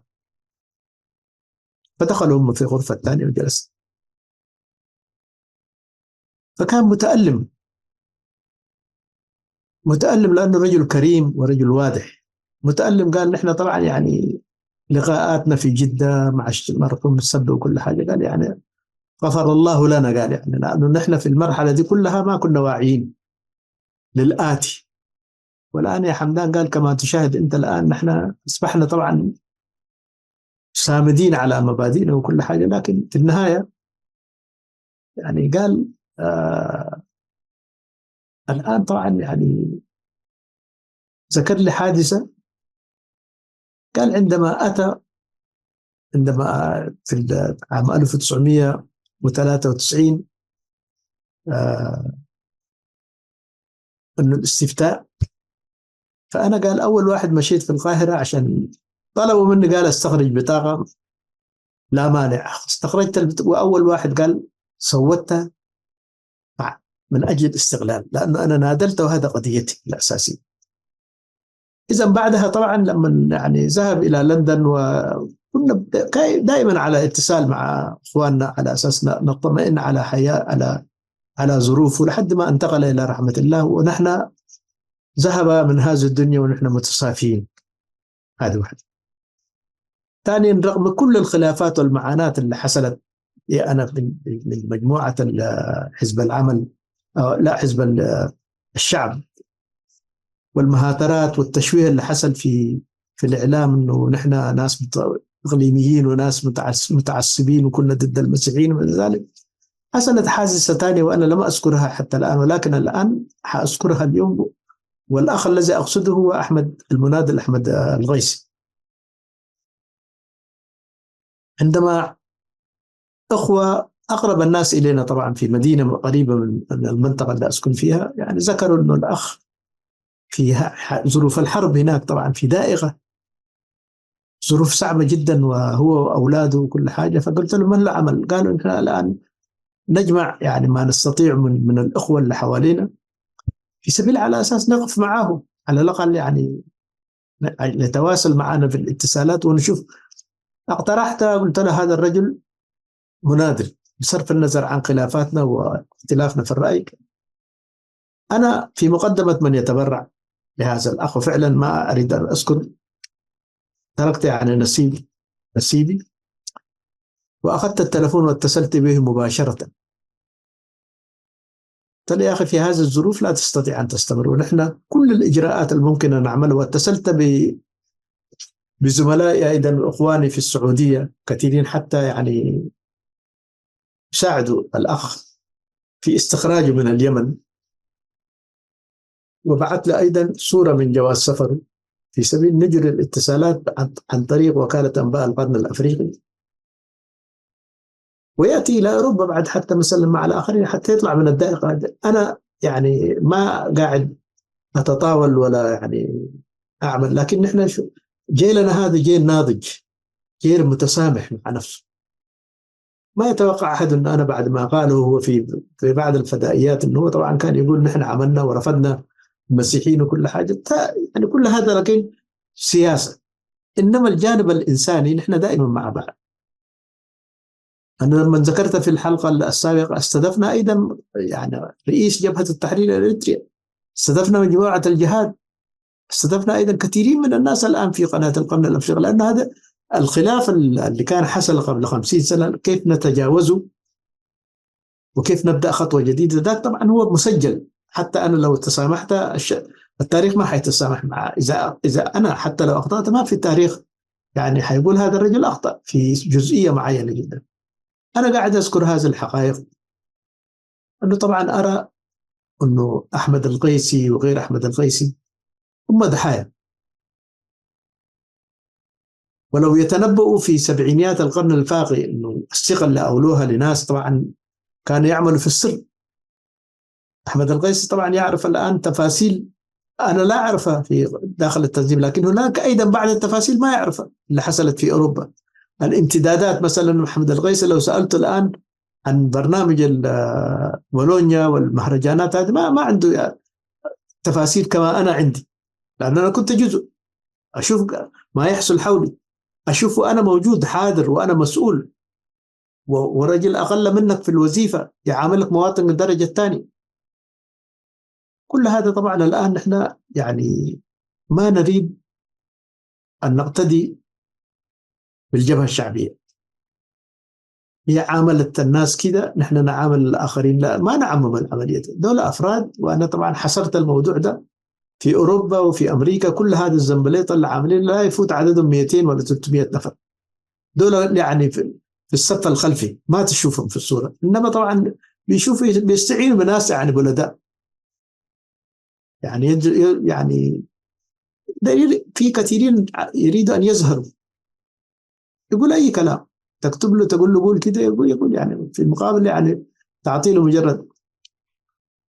أنا اليوم سأختم حديثي يعني كثيرين اللي يعولوا على الجبهة الشعبية أو الحكومة المؤقتة اللي هي حكومة الحزب الواحد أو حكومة الأمر الواقع، لفت انتباهي في الأيام القليلة الماضية برنامج يعني أخ أنا ما بعرفه تقريبا، لكن رجل كبير يعني متزن في العمر، بيسموه طبعا في الإعلام وسائل التواصل الإعلام قريبة من النظام ودي جبلي، حتى اسمه ما يذكره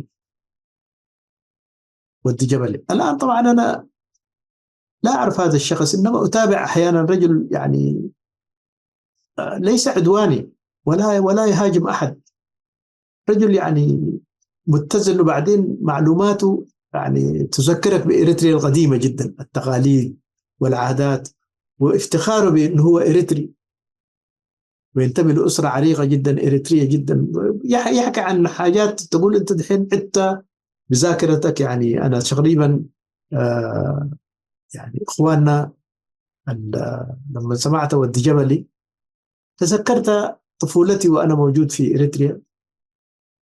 يعني أسر فاضلة جدا كانت في قرية صغيرة جدا، يعني اللي هي حطملة تبع 3 كيلومتر هناك. عمنا باسليب، عم بيت الرماح، آه لا لا لا يعني بيت كثيرين بامشموش، عمنا كثيرين من الأسر اللي كانوا يعني يوسف ملاح. هذه الأسر يعني كانت تعيش بيننا. أنا ما أذكر إنه واحد قال لهم أنتم يمنيين، بالعكس نحن يعني أسر، وبعدين تزاوجوا، يعني تزوجوا من المنطقة نفسها، وكل حاجة كانوا يعيشوا في وئام معنا، وكان لهم طبعا يعني دائما سباغين في عمل الخير، يعني في الصدقات، في إذا في شخص يعني ظروفه صعبة طبعا كانوا يساعدوا كلهم يعني موجودين.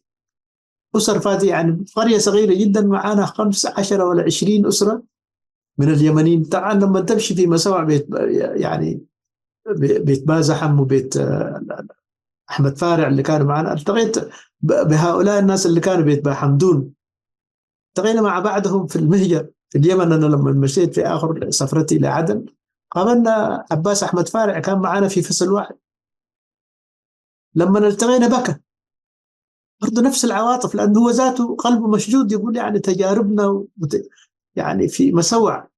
اليوم شوف يعني مسوع هذا الذي يتغنى بها أهلها أصبحت مدينة الأشباح، لأنه هناك في عقدة حتى لا يتم ترميم مدينة مسوع، وحتى زل كذلك أيضا 30 سنة كده، والناس في ناس يستمتعوا أن يروا هذه المدينة تحطم بهذا، لأنه هي عندما نتحدث عن التراث والتاريخ هي تراث، هي التاريخ. هناك طبعا يريدوا تغيير هذه المعاني، لكن بقدرة قادر هناك أنظمة دولية مثلا منظمة اليونسكو لا تسمح الآن انه تجي تهد أسمرة وتهد مسوع كل كما يعني كما تريد، عشان انت عندك استراتيجية معينة ممكن عايز تغير معالمها وتعملها بالطريقة اللي انت تريحك. بالعكس، هذه أصبحت الآن عقدة. وأنا أستغرب عندما الناس يتحدثون اليوم، ولا في البارحة قرأت خبر في ندوة منتدى العدالة والتنمية في أسمرة. أي عدالة هذه وأي تنمية يتحدثون عنها؟ بلد ما فيها حكومة شرعية، بلد ما فيها دستور شرعي، عن أي عدالة تتحدث وأنت تعرف أنه قاعد تحكم الشعب بدون دستور وبدون أي قانون، بشرعية ما يسمى بالشرعية الثورية كلها.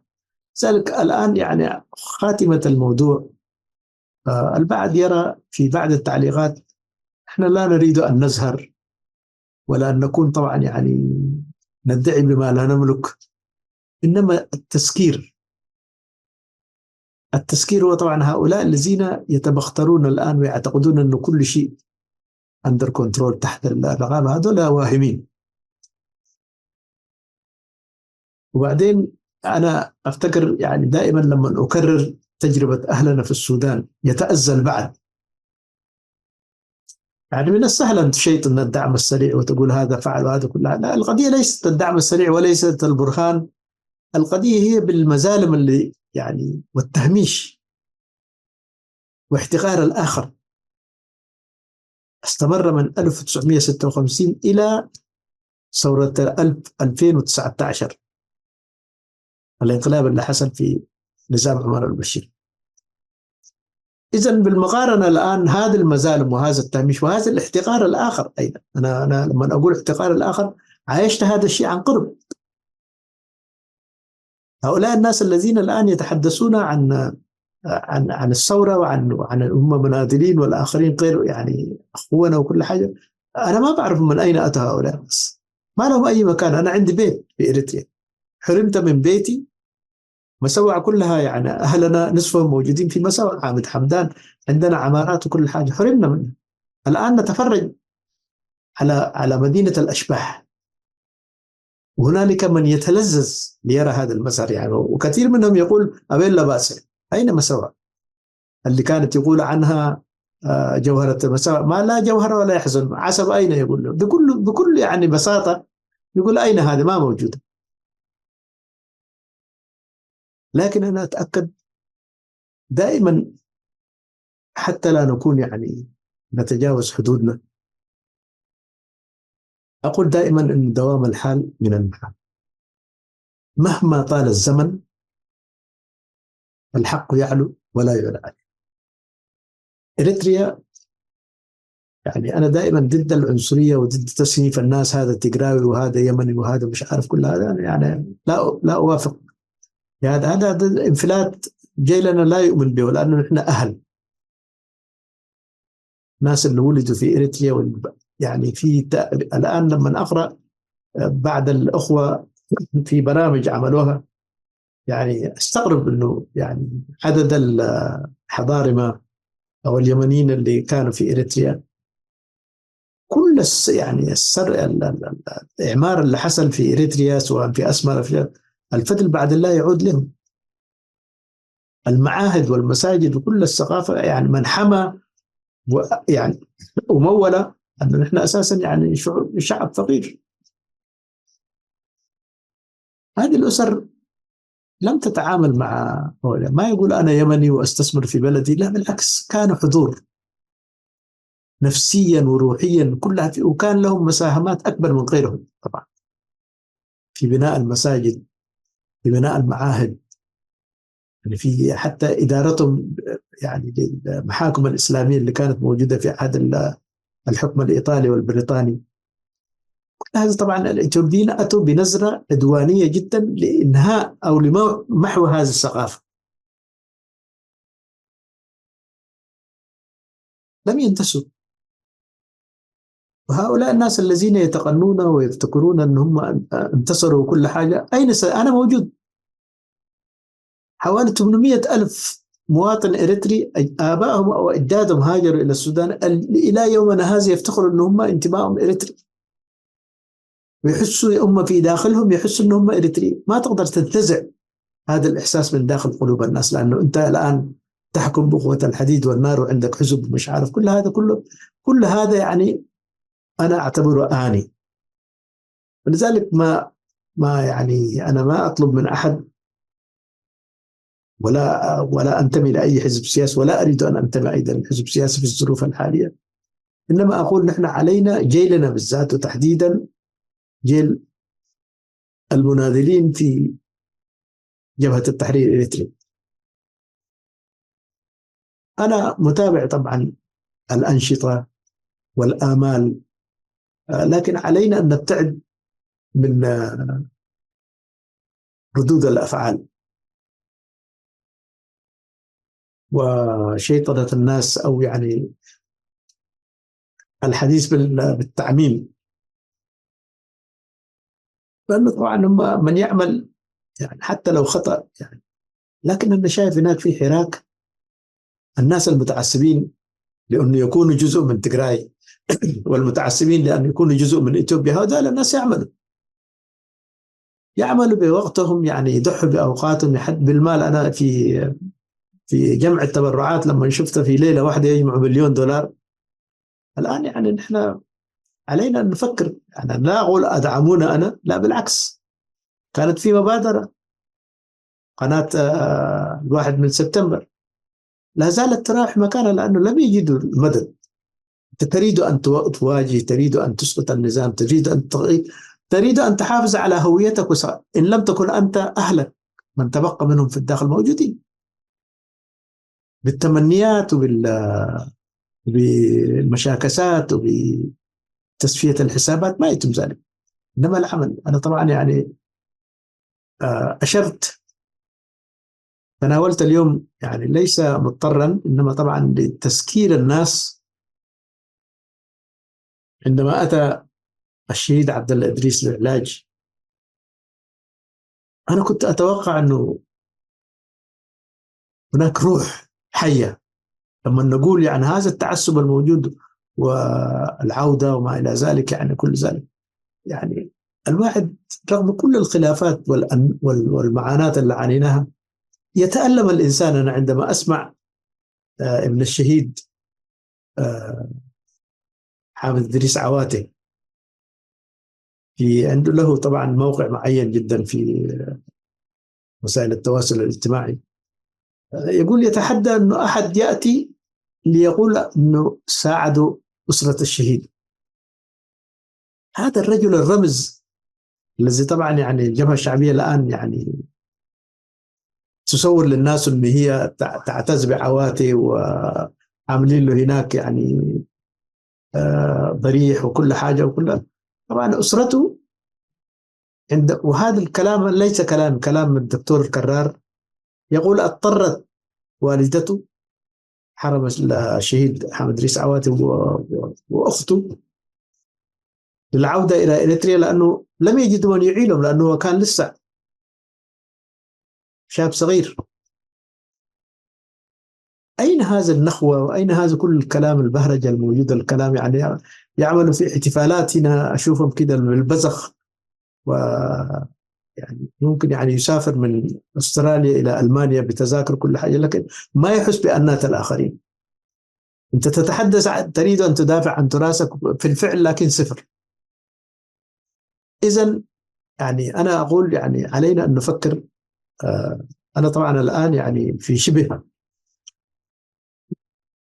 في هذا السن، الله يعني أعمار بيد الله، لكن أرى أنه طبعا لابد أنه إذا تريد أن تحرك أن تدافع عن تراثك لابد من تضحية.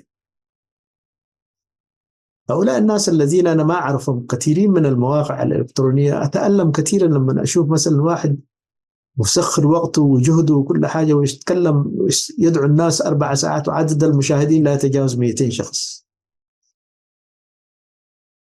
إذا كيف يعني الناس بتتابع كما نتابع يعني المتابعين بتاع الجبهة الشعبية. أقول أنا طبعا الآخرين اللي عملوا برقية حمد وما إلى ذلك لما هم يصلوا يعني تدفع عندهم 20 أو 30 موقع، أقل واحد فيهم 150 ألف متابع أو سابسكرايبرز مشاركين معه.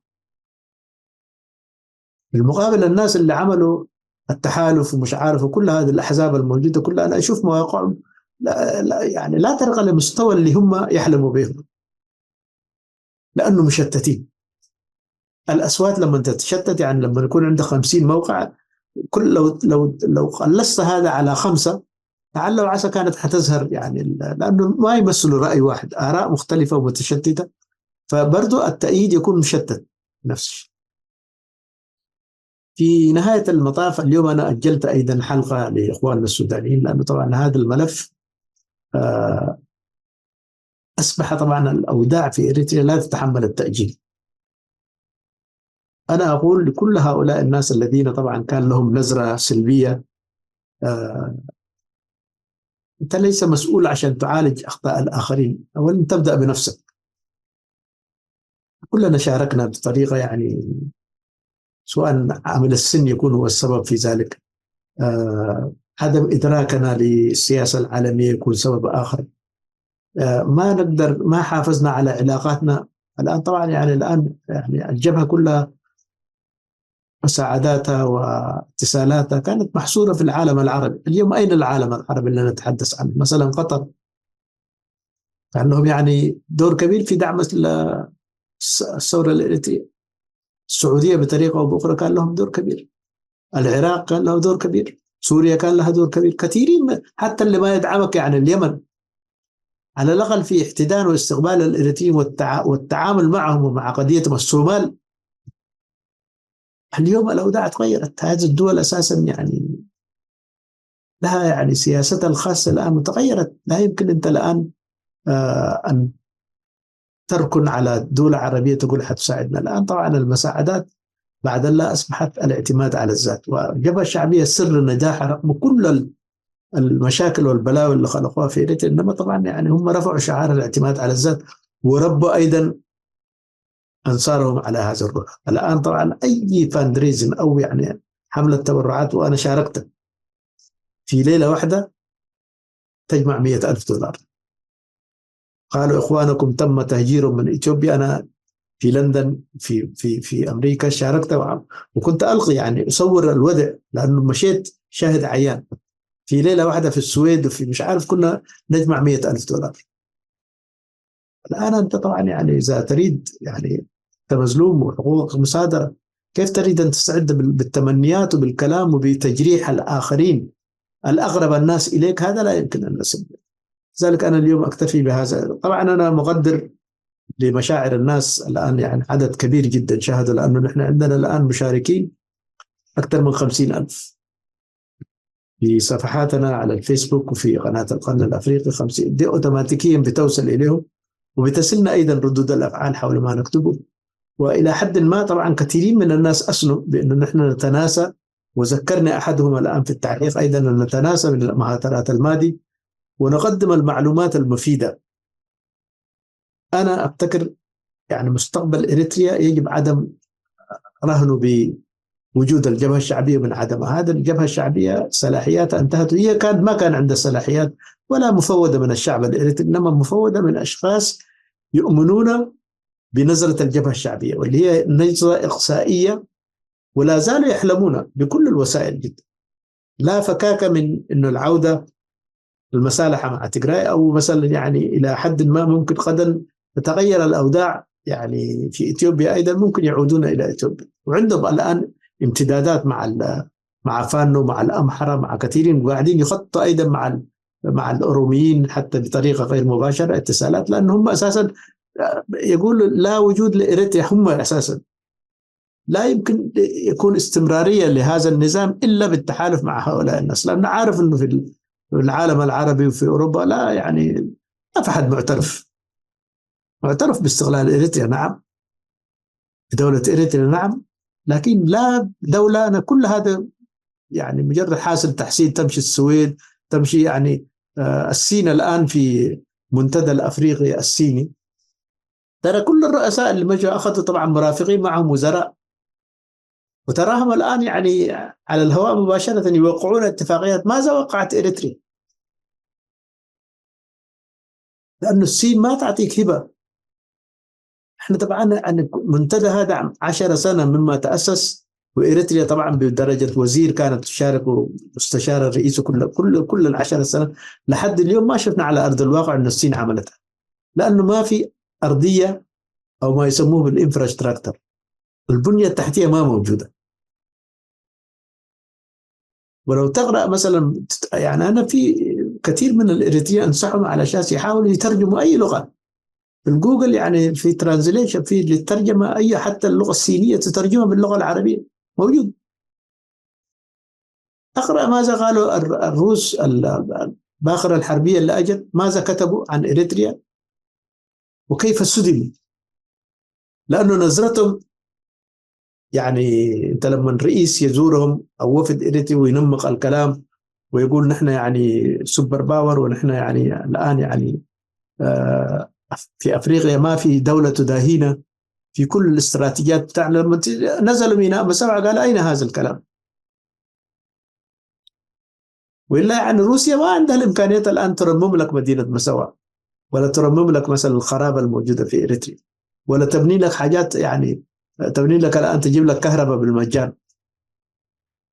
أساسا كان التفكير أساسا أن أنت أولا تهدأ وتبني البنية التحتية حتى الناس تجي تستثمر. فلسفة الجبهة الشعبية، وأنا أشوف بعض البرامج يعني محزنة جدا للغاية.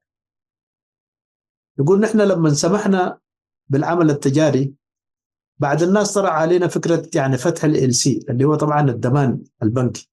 لما تشتري بضاعة مثلا من أوروبا أو من أمريكا، ما يعني تجي بالكاش، إنما هناك في تعامل بنكي اللي هم يعني خطاب الاعتماد. تدي يعني إذا عايز تشتري مثلا يعني بضاعة ب100,000 دولار، يعني هذا ال هو ضمان بنكي. مجرد يعني تشحن البضاعة، أنت الضمان البنكي يسمح لك يعني بعد ما شحنت البضاعة وجبت مثلا ورقة الشحن، بتفتح هذا الاعتماد اللي هو إلسي.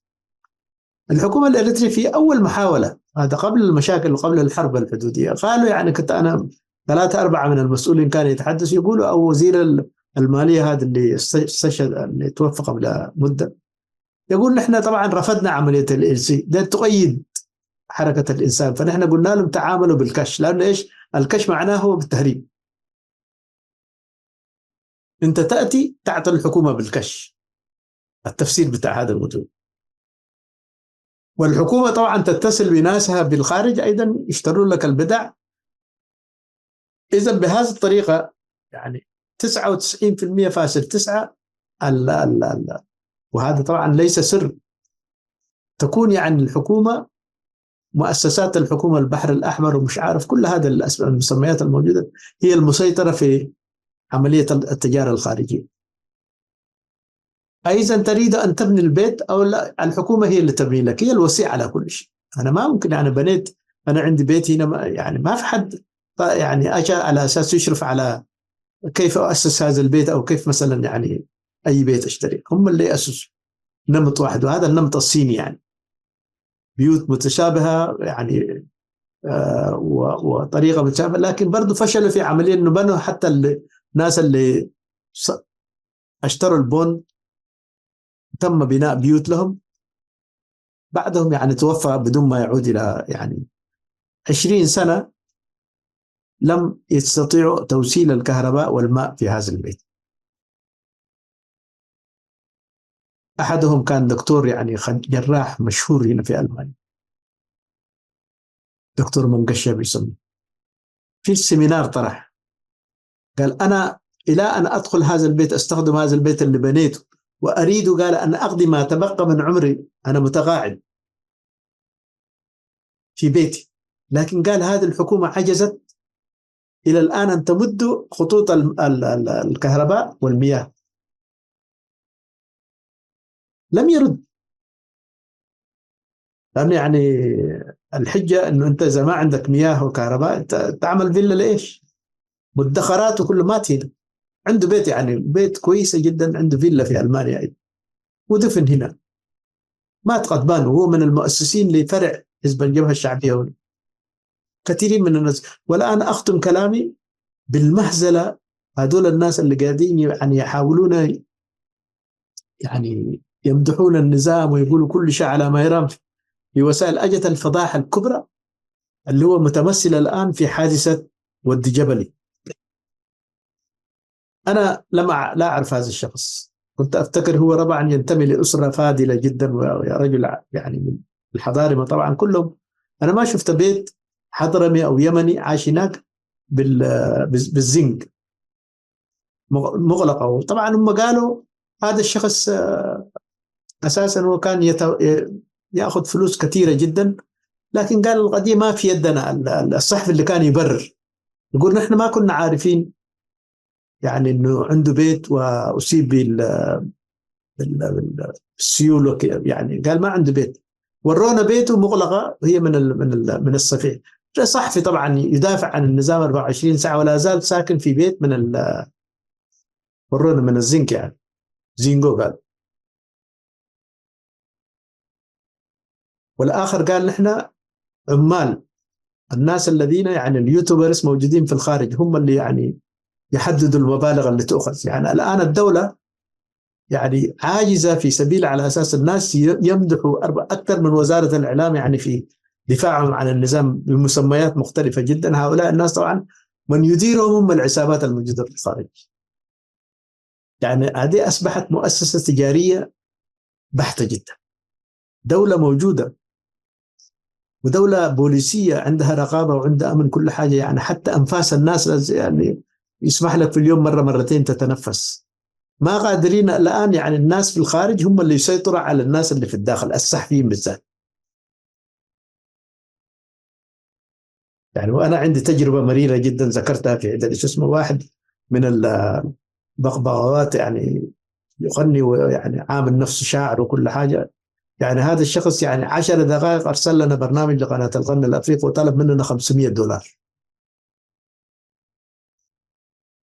اللي يعمل صحفي في CNN أو في قناة الحرة في أمريكا برنامج كامل يستمر ساعة كاملة وحوارات يأخذ $40، مش 10 دقيقة، مش هذا يعني.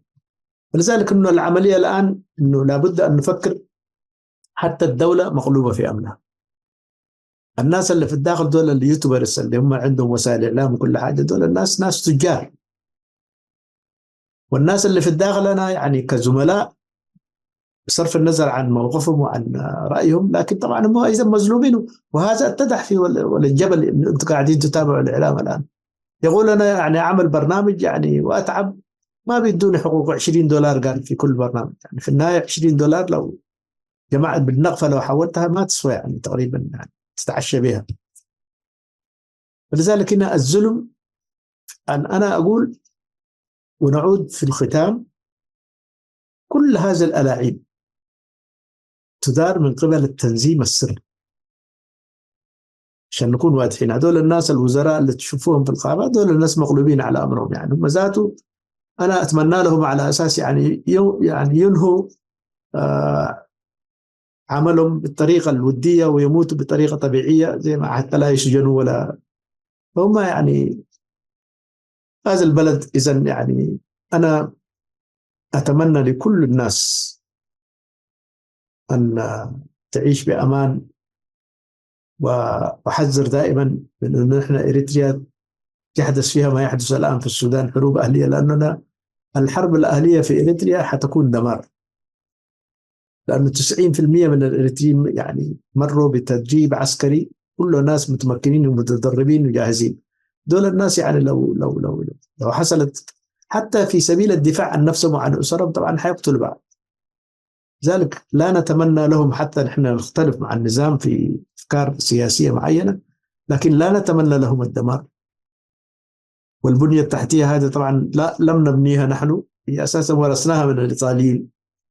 واللي كان في مساوع أيضا ورثناه من الإيطاليين، وقبرهم أيضا من الأتراك. يعني هذا يعني في مباني عمرها 400-500 سنة، حتى مسجد الصحابة شايف أنا يعني أتمناه الآن نعود إلى مراجعة، يعني بحاجة إلى مراجعات، وحتى لا نقع في نفس الأخطاء اللي وقعنا فيها في الستينيات وسبعينات القرن الماضي. الآن نحن نتقارب في سبيل يعني إنقاذ ما يمكن إنقاذه من هذا الوطن. والسلام عليكم، وحتى نلقاكم في برامج أخرى. استودعكم الله أنا وزملائي فريق البرنامج، والسلام عليكم ورحمة الله.